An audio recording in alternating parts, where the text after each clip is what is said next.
अहंकार क्या है? अहंकार की डेफिनेशन बताइए मुझे।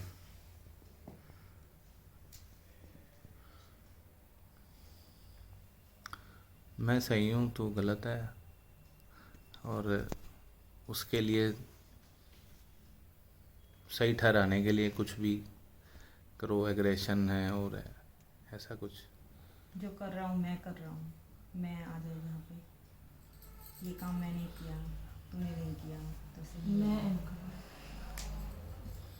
मैं मैं ही हूँ सब हाँ कुछ, बस हाँ, मैं बस सबसे मैं ही बड़ा हूँ और मैं ही जन्म ठीक कर रहा यहाँ पे हूँ, हूँ। बस ठीक भी मैं ही हूँ। चलो, अहंकार का मतलब है अपने आप को वो समझना जो आप नहीं हो, अपने आप को वो समझना जो आप नहीं हो, और अपनी बनाई उस छवि को बचाने के लिए आपका स्ट्रगल, आपका संघर्ष, ये अहंकार है। जी। अहंकार जो आप हो ही नहीं,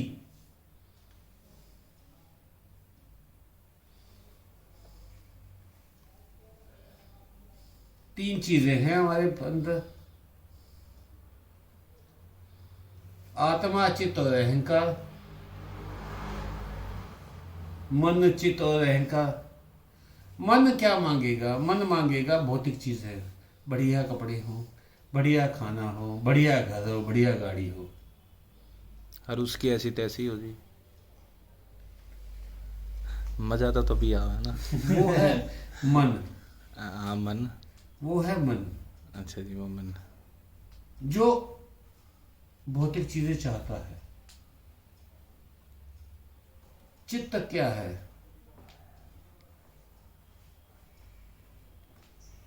चित्त हमारी वो भावना है जिसमें हम लोग अपने को सबसे ऊपर चाहते हैं। अच्छा, वो चीज।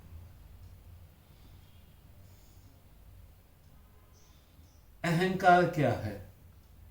अहंकार है इच्छा हमारी कि सारे मेरी पूजा करें।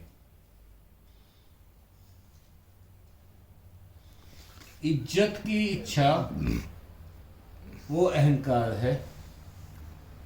भौतिक चीजों की इच्छा वो मन है। और जो ज्ञान की इच्छा है वो चित्त है।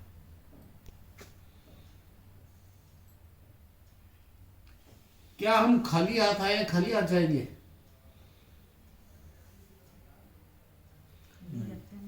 ना, नहीं, भौतिक अपने रूप से कर्मों तो को लेके जाएंगे। खाली हाथ ही है। वैसे तो भाग्य भी लेके आए थे और कर्म लेके जाएंगे। जो हमारे कर्म उसके साथ ही जाएंगे। भाग्य तो लेके ही है। हम संस्कार भी, कर्म ही नहीं, संस्कार भी लेके आते हैं। संस्कार कैसे? संस्कार जुड़े हुए रहते हैं हमारे साथ। बिल्कुल। जीवनोपरांत में यही तो समझाया आपको, जो आपके संस्कार हैं जो जुड़े हुए हैं। प्रारब्ध नहीं, प्रारब्ध इज समथिंग एल्स। संस्कार, मेरा लगाव रह गया तुम लोगों के साथ और मुझे मरना पड़ा और मेरा भूत यहाँ घूम रहा है तुम लोगों का संग पाने के लिए, वो संस्कार है मेरा एक। जो मन का विचार है वो ये है, वो साथ जाएगा तुम्हारे। भगवान कृष्ण जी ने गीता में फरमाया कि जो तुम अंतिम समय में जिसका ध्यान करोगे उसी को प्राप्त। वो ही योनि आपको मिलेगी।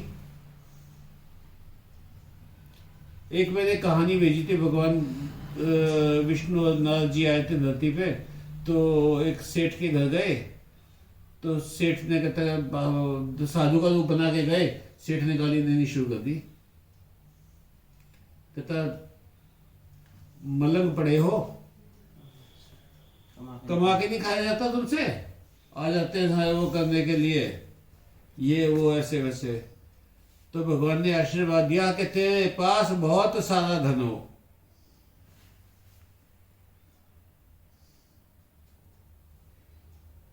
नारद जी बोल के देखते हैं, बोले यार ये खड़क्या पंगे करते फिरते हैं। वो गांव के बाहर पहुंचे, एक बुढ़िया थी, उसके पास एक गाय थी, एक झोपड़ी में रह रही थी। बुढ़िया ने फटाफट उसका गाय का दूध ले आई, गाय का दूध उनको सर्व किया, उन्होंने दूध पिया, बड़ा आनंद आया। कहते हैं, गाय भगवान मर जाए। आशीर्वाद दे, बोले, जा तेरी गाय मर जाए। ठीक है, समझ में नहीं आया। कहते भगवान यूँ बताओ, कहते वो धन में उलझा रहेगा, धन ज्यादा होगा, वो अपनी तिजोरी के नीचे सांप बनेगा। कहते ये बुढ़िया को अपने मरते हुए गाय का ध्यान रहेगा कि हाय गाय का क्या होगा मेरे मरने के बाद, पहले इसको गाय की योनि देनी पड़ेगी। कहते अब जब इसके पास कुछ भी नहीं है तो भगवान का ध्यान करें। हाँ, कहते फिर मेरा ध्यान करेगी, मुझे प्राप्त होगी। इस कहानी से दो मतलब निकलते हैं। एक तो अंतिम समय में जिसका ध्यान करोगे वो मिल जाएगा, दूसरा इसकी शिक्षा जो बताएगा आज उसको इनाम मिलेगा।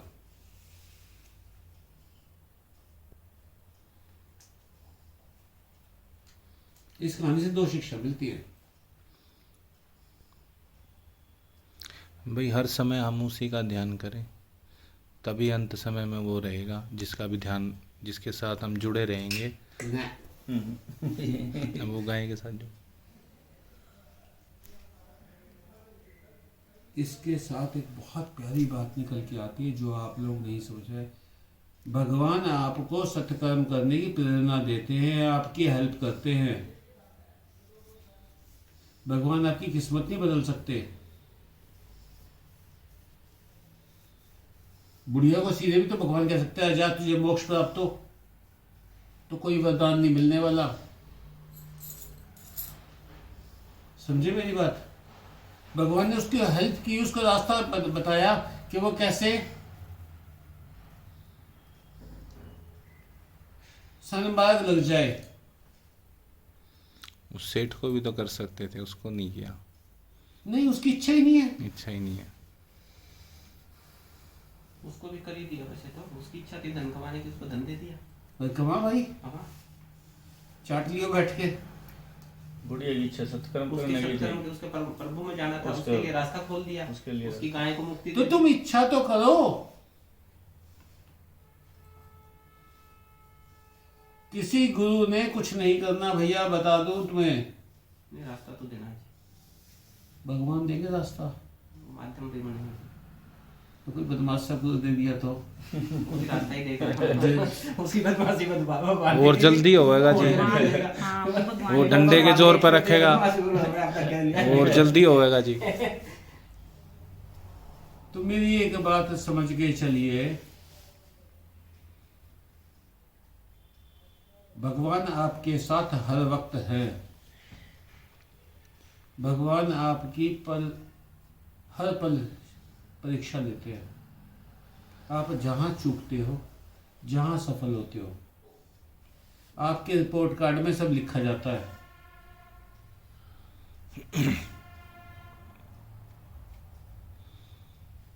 कोई आपको परेशान कर रहा है, दुखी कर रहा है,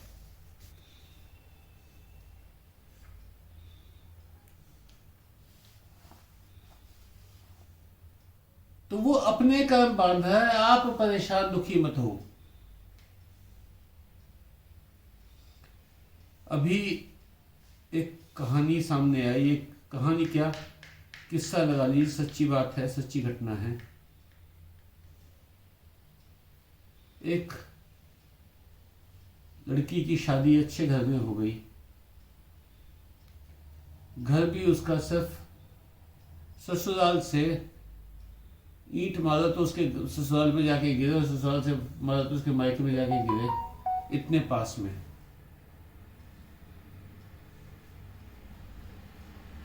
उस लड़की को ना तो अपने घर जाने की इजाजत है,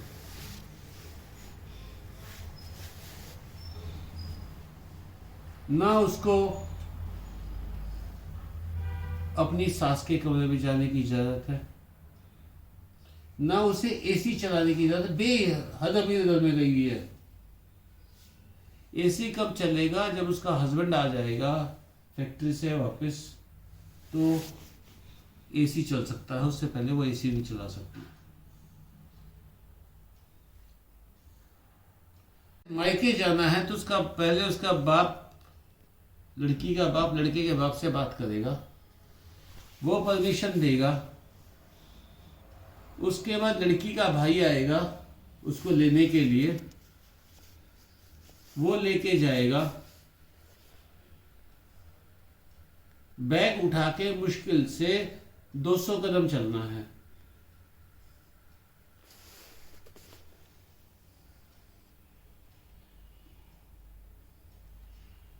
लड़की बेतरह दुखी है। 2-3-4 बार पंचायत हुई तो यूजुअली यही होता है कि मतलब चलो कर्म देखिए। अब आप मान लीजिए कल को उस लड़के की मां बीमार पड़ जाती है तो बहू सेवा कर देगी? बताइए, कर देगी क्या? मेरे को लगता करेगी जो मन से ना करे करना पड़े करे देगी। नहीं जी नहीं। जो वो इतनी बंधन में इतना सब एक्सेप्ट कर रही है तो उसके करेगी। उसके उम्र में जाने की इजाजत नहीं है जब उसको इजाजत तो ही जाएगी, तो मजबूरी हो जाएगी उसकी। नहीं, इतने सालों ऐसा से ऐसा है, मान लीजिए वो सेवा भी करेगी। एक तो ये है, मेरी बात सुनो, मन से सेवा नहीं तो सेवा नहीं है। वो मन से तो नहीं होगी शायद, मन से नहीं होगी जी। ये तो बात सही है। ये कर्म बांधे हैं उसने, फल उनको नहीं दिख रहा, मुझे दिख रहा है। फल आपको दिख रहा है। एक सास है, वो बहू की पूरी फेवर करती है। मिल के आना पड़ेगा ऐसी सास से तो। हाँ जी, पूरी फेवर करने वाली सास तो मुश्किलों से मिलती है ना, बहुत है। अब तो आगे आगे वैसे है ना, बहुत चेंज हो रहा है जी। बहुत सास ऐसी हैं कि जो नई पीढ़ी जो आ रही है ना, बहुत चेंज हो रहा है। तो एक तो एक उसमें क्या है एक कि जब सास लड़े बहू के लिए तो बहू भी लड़ेगी सास के लिए।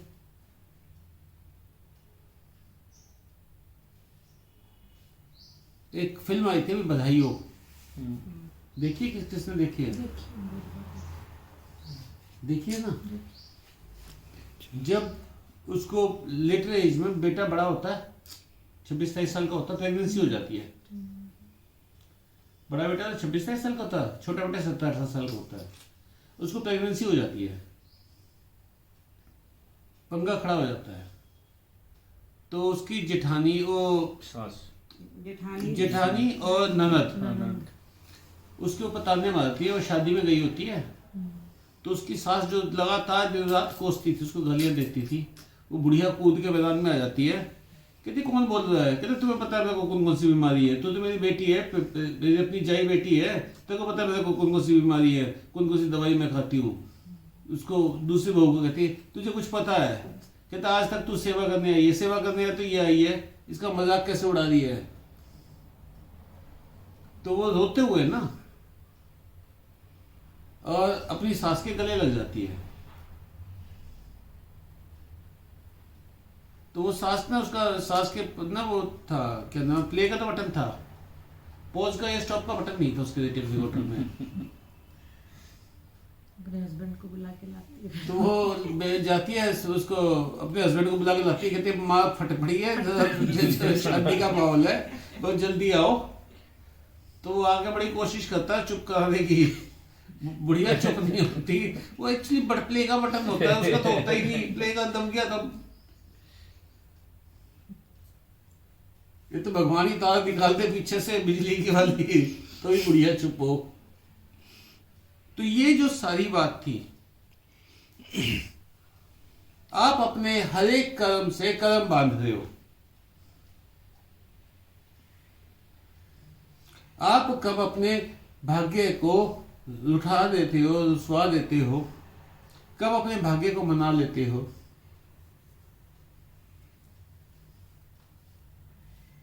एक भूत होता है, एक दुष्ट आत्मा होती है, वो आपके जान नहीं लेती, वो शर्तें करती है। शरारती भूत बोले जाते हैं उसको। पोल्टर वो क्या होते हैं कि सड़क पे घूम रहे होते हैं। अब आपका बच्चा, आपका भाई, आपकी बहन कोई बाहर, तो आप जब उसने आपने ये कह दिया कि आजा, साथ में आदमी। वो साथ में आ जाती है। अगर अपने दोस्त का नाम लेके, भाई का नाम लेके कह दिया प्रदीप अंदर आ जा भाई, तो वो एंटर नहीं करेगी। आजा भाई कह दिया तो वो आ जाएगी। उसको आपकी परमिशन की जरूरत होती है। अंदर आके क्या होगा, हम बात कर रहे हैं, ये तकिया या नीचे गिरा दिया, आपको लगेगा वैसे गिर गया, उठा के रख दिया, ऊपर से किताब गिर गई। वो इस तरह की शरारतें करती है।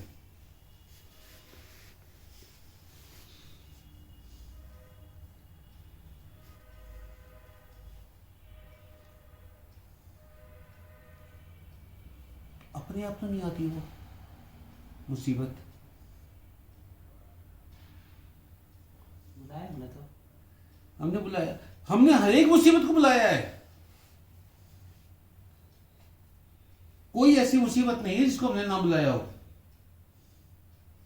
भगवान कृष्ण खुद फरमाते हैं, अभी जो मैं आजकल वो दे रहा हूं आपको, श्री हरि कहते हैं, ये एक ऐसी चीज दे रहा हूं आप लोगों को, आप लोग इमेजिन नहीं कर पाओगे कि इसमें क्या है।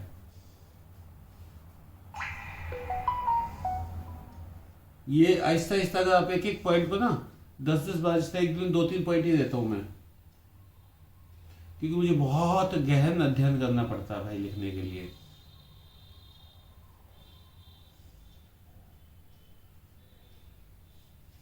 ये इसके अंदर भगवान कृष्ण ने सारा, जो भगवान कृष्ण ने कहा, जो भगवान विष्णु ने कहा, भगवान राम कुछ नहीं बोल पाए।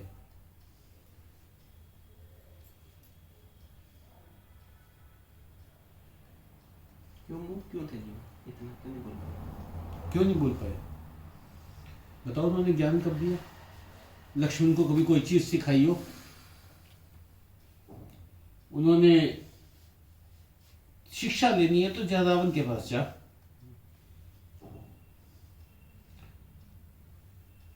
सीता को सती धर्म किसने सिखाया? सती अनसुईया ने।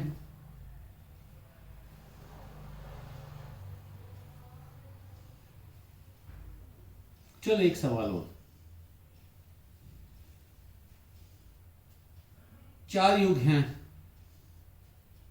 सतयुग, त्रेता, द्वापर और कलयुग। त्रेता तो 3 नंबर पे आता है, द्वापर 2 नंबर पे आता है। पर द्वापर पहले क्यों नहीं आया, त्रेता पहले क्यों आया? अहिल्या की वजह से। अहिल्या की वजह से। Very good. सती अहिल्या को सतयुग में पत्थर बन जाने का श्राप दिया था।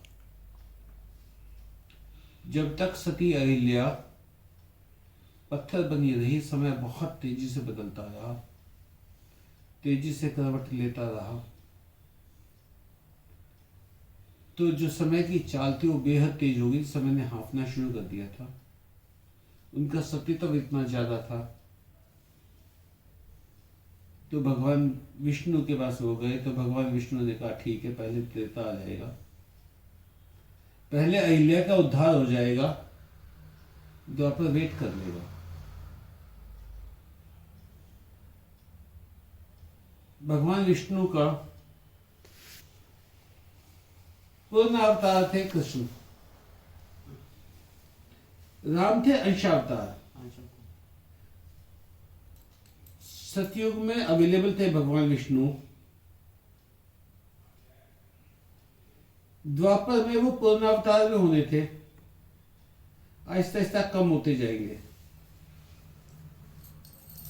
कलयुग तक। बट हो गया सारा उल्टा सीधा।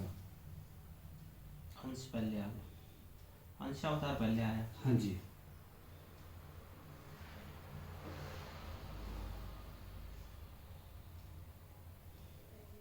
अपने कर्म संभालो, अपनी वाणी संभालो, अपने विचार संभालो,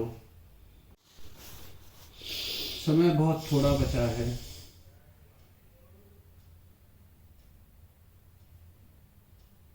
अगले साल 2023 में हमारे पास तो कोई देश भी नहीं है भागने के लिए।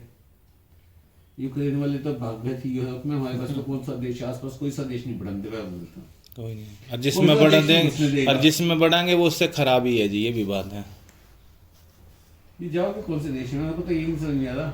आसे पासे के लगे जी, पाकिस्तान लगे, बांग्लादेश लगे, समुद्र में कूद लेंगे नेपाल लगे, मतलब यहाँ राम से सेतु भी तोड़ दिया, राम सेतु दोबारा बना दो यार, इतना बोले 1 साल पड़ा है, 1 साल में बन सकता है, दुबई से बुला लो इंजीनियर।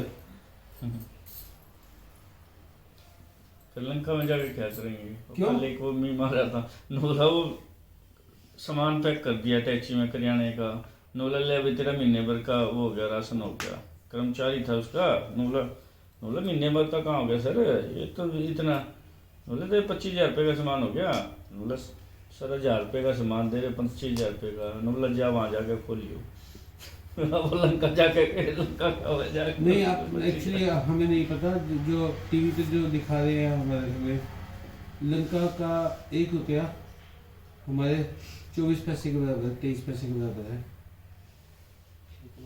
वहाँ गैस का सिलेंडर 4,000। हिंदुस्तानी करेंसी में कितने का है ये बताओ ना।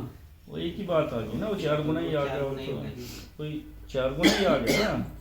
नहीं, 250 रुपये में आ जाएगा हमारे तो। उनका तो हमारा 376 रुपये में पड़ रहा है, उनका सिलेंडर 376 में पड़ रहा है। तो कहते यार ये इतने दुखी हो रहे, हाई गैस का किल्लत है, ये है वो है। कहते हिंदुस्तान से भेज दो ना। कहते वो किल्लत ही भूल जाएंगे, मतलब 3 बजे रेट में जब सिलेंडर मिलेगा, कहते कीमत ही भूल जाएंगे। कहते ना ना ना, हम तो बहुत बढ़िया है, बहुत सुखी है, हमारी करेंसी वगैरह कुछ क्रैश नहीं की। तो श्रीलंका को तैयार कर लो भाई, तुम्हारे भागने के लिए सही जगह है। आओगे कहाँ जी, 135 करोड़ है, 100 करोड़ तो इनको है। शायद तो हम ही नहीं भागे। एरिया स्पेसिफिक बांटेंगे। 10% तो चले गए। नहीं, उनका तो 25% जा रही है। किसके? 10% गए, 10% गए, 50 लाख गए, 5-1 करोड़ के बाद हाँ, करोड़ की पॉपुलेशन है, 1 करोड़ बता रहे हैं, कोई नहीं, 50 बता रहा है, 40-50 लाख 70 बता लाख रहे का हैं। फिगर है, कोई 50। नहीं, 40-50 लाख। ये अब तो वापस आ गए लोग। 10% लेडीज तो बच्चों को छोड़ के वापस आ गए। 10% गए, फिर भी अपने 10 करोड़ तो वहाँ तो फिर भीड़ हो ही जाओगी लंका में तो। वो नहीं सब कुछ रावण उठ के आ लेगा उससे पर्वत पे से। कहते यार ये क्या नाश छोड़ दिया, बोले पहले तो बंदरों की, एक बंदर आया था उसने फूक दिया था, कितने बंदर छोड़ती है, बिना पूछ वाले, तो पूछ वाला बंदर था, ये बिना पूछ वाले बंदर, ये काबू भी नहीं आएंगे, इनके किसमें आग लगाऊंगा। सही बात है। प्रलय निकट है, बहुत निकट है। भविष्य मल्लिका पढ़ लेना, जिसको उपलब्ध हो जाए। पुस्तक का नाम बता दिया, भविष्य मल्लिका। वो आंध्र के थे ना वो संत, तो आपकी उन्होंने पुस्तक हो, लिखी। आप ही बता। आंध्र के थे ना संत, उन्होंने लिखी, उड़ीसा के उन्होंने लिखी है भविष्य मल्लिका। सबसे सटीक भविष्यवाणी है तारीख के साथ, बिल्कुल, और पूरा बताया उन्होंने। 2029 तक उन्होंने कहा है कि ये पृथ्वी है 2030 तक। ये सतयुग का संधिकाल अभी संधिकाल है, अभी संधिकाल है, अभी संधिकाल नहीं है, अभी अभी तो कलयुग एक्सट्रीम पे है। वो तो ये अगले साल हिंदुस्तान पे हमला हो जाएगा। अच्छा जी, हम लोग मरेंगे बचेंगे। नारायण जी चलते। भविष्य मल्लिका जब से मैंने पढ़ी है, उसकी बड़े तारीखें देख देख के, और मैं गूगल पे तारीखें निकाल रहा हूँ, क्या वो सच बात है। क्या उड़िया में है, हिंदी में? उड़िया में उड़िया में हिंदी ट्रांसलेट मिल जाएगी। 500 साल पहले हुए हैं।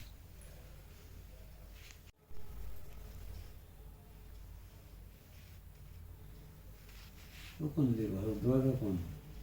ये LIC का रखी है, हैं LIC का रखी है, किस काम आएगी? कहीं रखी हमने तो। LIC करके